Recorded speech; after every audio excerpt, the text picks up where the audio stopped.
Che pure stanotte ci avete provato a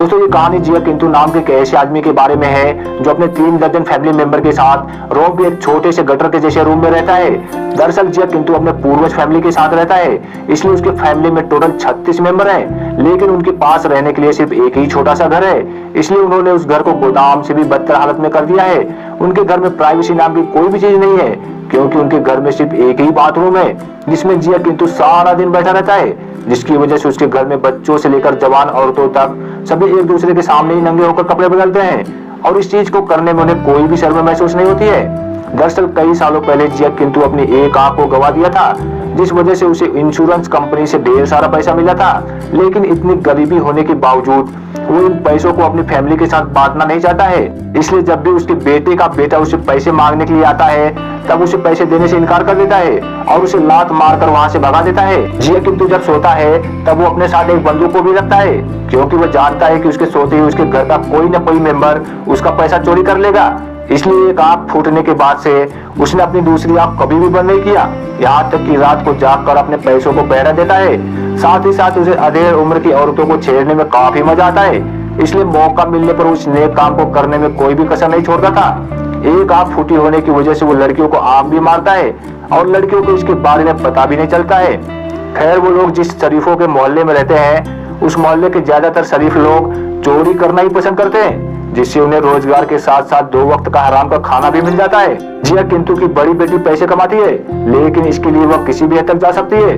दूसरी तरफ उसकी छोटी बेटी दूसरों के घर में झाड़ू पोछा लगाने का काम करती है और एक दिन जब वो अपनी बड़ी बहन के साथ जा रही थी तभी वह उससे कहती है कि पैसे कमाने के लिए ऐसा कुछ करना ठीक नहीं है, जिसको सुनकर बड़ी बहन कहती है कि दूसरों के घर में झाड़ू पोछा लगाने से यह काम बहुत बेहतर है, क्योंकि इसमें पैसे के साथ साथ मजा भी मिलता है। खैर जिया किंतु का छोटा बेटा पैर में वैक्सीन करता है और वैश्या की तरह कपड़े पहनकर लोगों को पागल बनाकर पैसे कमाता है। जिया किंतु की फैमिली में इतनी गरीबी थी कि सुबह से लेकर शाम तक उनके घर में खाना पीना के साथ साथ मारपीट भी चटनी की तरह परोसा जाता था। जिया किंतु अपने पैसों को लड़कियों के ऊपर और दारू पीने के लिए खर्च करता था और नशा उतर जाने के बाद वह हर रोज भूल जाता था कि उसने किस काम से पैसों को खर्च किया था, इसलिए वो हर रोज पैसों को गिनकर उसे अलग अलग जगह पर छुपा कर रखता था और पैसों को छुपाने से पहले वो अपनी बूढ़ी माँ को हर रोज एक कपड़े से ढक देता था ताकि वह पैसे कहाँ छुपा रहा है उन्हें पता न चले। एक दिन जिया किंतु की फैमिली को पता चलता है कि उनकी बूढ़ी माँ को पेंशन का पैसा मिलने वाला है, जिसको जानने के बाद वो सभी जोर जबरदस्ती उन्हें पेंशन ऑफिस लेकर जाते हैं और पैसों को निकालने के बाद वो लोग पैसों को लेकर लड़ाई करने लगते हैं और अपनी बूढ़ी माँ को अपने बच्चों के साथ छोड़ देते हैं। उनके घर में गरीबी इतनी कूट कूट कर भरी हुई थी कि पैसों के लिए वो लोग किसी भी काम को करने से मना नहीं करते थे, जबकि जिया किंतु के पास ढेर सारा पैसा था, लेकिन वह उन पैसों को अपने ऊपर ही उड़ाता था। एक दिन वो दारू पीकर रात में जब सो रहा था तभी वो सपने में देखता है कि उसकी फैमिली ने उसका सारा पैसा चोरी कर लिया है और उन पैसों से वो लोग ऐश कर रहे हैं। जिसके बाद वो नींद से उठकर अपने पैसों को चेक करने के लिए जाता है, लेकिन दीवार तोड़ते ही वो देखता है कि वहां पर उसका एक भी पैसा नहीं है, जिसकी वजह से वो बौखला जाता है और घर को तहस नहस करके पैसे को ढूंढने लगता है। तभी उसे अपने एक बेटे के ऊपर शक होता है कि जरूर उसने ही पैसा चोरी किया होगा,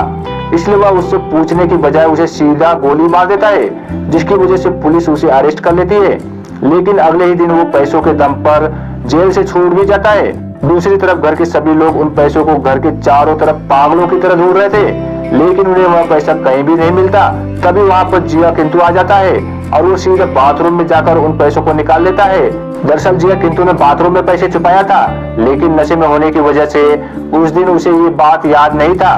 खैर उसके जाने के बाद घर के सभी लोग उस आदमी को बहुत बुरी तरीके से मारते हैं, जिसने कहा था कि उसने बाथरूम को अच्छी तरीके से चेक किया है। उधर जिया किंतु जब एक जगह पर दारू पी रहा था तभी वो एक वेश्या को देखता है और उसके पास जाकर उससे बात करने लगता है। जिया किंतु उससे कहता है कि वो काफी अकेला है, उसके घर में उसे कोई भी प्यार नहीं करता है और सभी लोग उसके पैसों को उससे छीनना चाहते हैं और रात को वो उसे अपने घर पे लेकर आता है। यहाँ पर वो अपनी बीवी को उसके बिस्तर से उठने के लिए कहता है और कहता है कि आज से ये मेरी दूसरी बीवी है। कुछ ही दिनों में वह उस वैश्या से काफी घुल मिल जाता है और वो उसके ऊपर उन पैसों को खर्च भी करने लगता है, जिसको उसने अपनी बीवी और बच्चों को भी नहीं दिया था। साथ ही साथ वो घर के लोगों को जाहिल करने में भी कोई कसर नहीं छोड़ रहा था, जिस वजह से घर के सभी लोग उससे नफरत करने लगे थे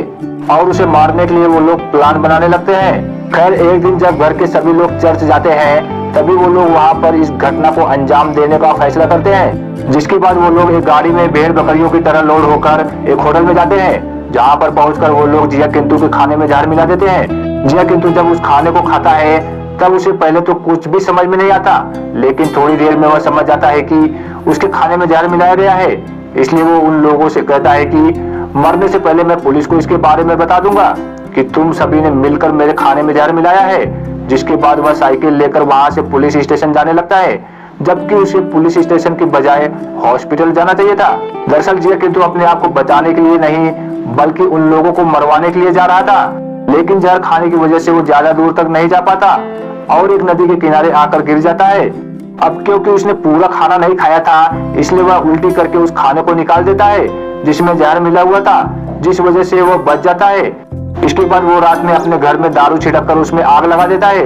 और दूर से अपने परिवार को मरते हुए देखने लगता है। लेकिन इससे पहले कि वह आग पूरे घर में फैल जाती, घर के सभी लोग इसके बारे में जान जाते हैं और वो लोग घर से बाहर निकल जाते हैं। बाहर वो लोग जिया किंतु को एक पेड़ पर चढ़ा हुआ देखते हैं और उस पर पत्थर फेंककर फिर से जान से मारने की कोशिश करते हैं, लेकिन इससे उसे कुछ भी नहीं होता।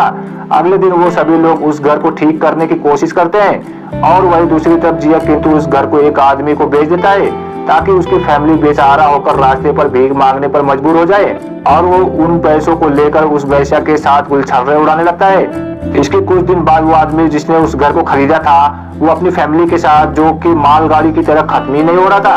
उनको लेकर जिया किंतु के घर पर आ जाता है,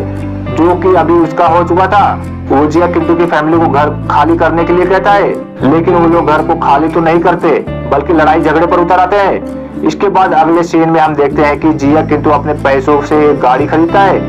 और उस गाड़ी को लाकर सीधा अपने घर में घुसा देता है, जिससे उनका घर गटर से अब कबाड़ खाने में बदल जाता है। लेकिन वो लोग उस कबाड़ खाने को गिरने से रोकते हैं और फिर वो दोनों फैमिली उस घर में ही रहने लगती है, जहाँ पर जिया किंतु अपने 3 दर्जन फैमिली मेंबर और 2 बीवी के साथ रहता था। वही दूसरी तरफ वो फैमिली जिसने उस घर को खरीदा था वो भी अपने पूर्वज फैमिली को लेकर वहां पर रहने लगते हैं। साथ ही साथ जिया किंतु अभी भी अपने घर के सभी लोगों के ऊपर शक करता है और अपने पैसों को अपने हाथ में लगे हुए प्लास्टर के अंदर छुपा कर रखता है। वो चाहता है उस घर के सभी लोगों को मारकर उस घर का यानी कि उस गटर का राजा बन जाए, जिसके लिए वह रात भर जागकर प्लान बनाते रहता है। और दोस्तों इसी के साथ इस मूवी की कहानी खत्म हो जाती है।